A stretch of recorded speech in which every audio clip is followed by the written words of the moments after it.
Ces faits viennent d'être allumés par le militant du parti politique IPC à Ituri. Cela en dépit de certains climats de coopération qui s'observent entre l'exécutif provincial sous l'état de siège et le président national de l'IPC, parti cher à M. Thomas Lubanga Dilo, qui avait sollicité une escorte de la police et de FRDC, des services de renseignement de la province, auprès du gouverneur militaire, mais en vain. C'était pour une mission d'itinérance à Tchomia, une entité située à 70 km au sud-ouest de la ville de Bunia. Une mission de travail qui visait son parti politique dans le cadre de la sensibilisation de la population pour la création de petites et moyennes entreprises dans la zone lacustre.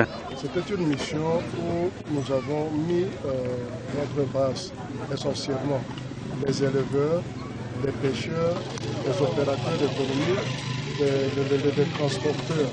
On les a tous mis dans la vision du chef de l'État en ce qui concerne la création de petites et moyennes entreprises pour le développement de notre pays. Nous pensons qu'avec la chance que nous avons actuellement d'avoir un ministère de l'industrie, des petites et moyennes entreprises, quelqu'un qui peut tourner le regard vers Tchomia, certainement nous ferons de Tchomia un endroit où il fera beau vivre parce que le développement, nous allons là. Nous n'avons pas choisi seulement Tchomia, la même mission, nous l'effectuerons ailleurs.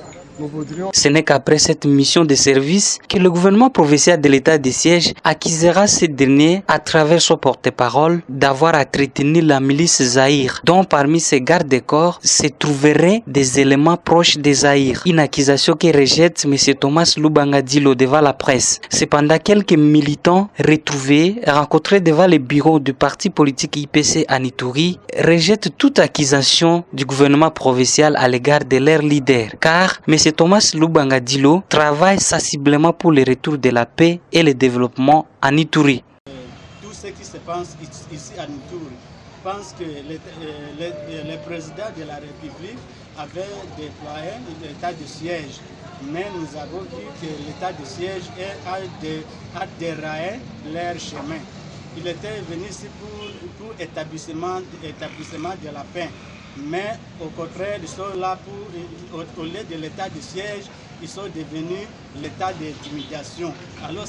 Rappelons que l'élément déclencheur est signalé depuis le dépôt d'une plainte du gouvernement provincial contre le secrétaire général de l'IPC à l'auditorat militaire, et l'IPC également aurait déposé une plainte contre les porte-parole de l'armée congolaise pour l'imputation dommageable. À ce jour, nous sommes restés sereins pour suivre ces jeux de ping-pong entre le gouvernement provincial et les partis politiques IPC. Dossier à suivre.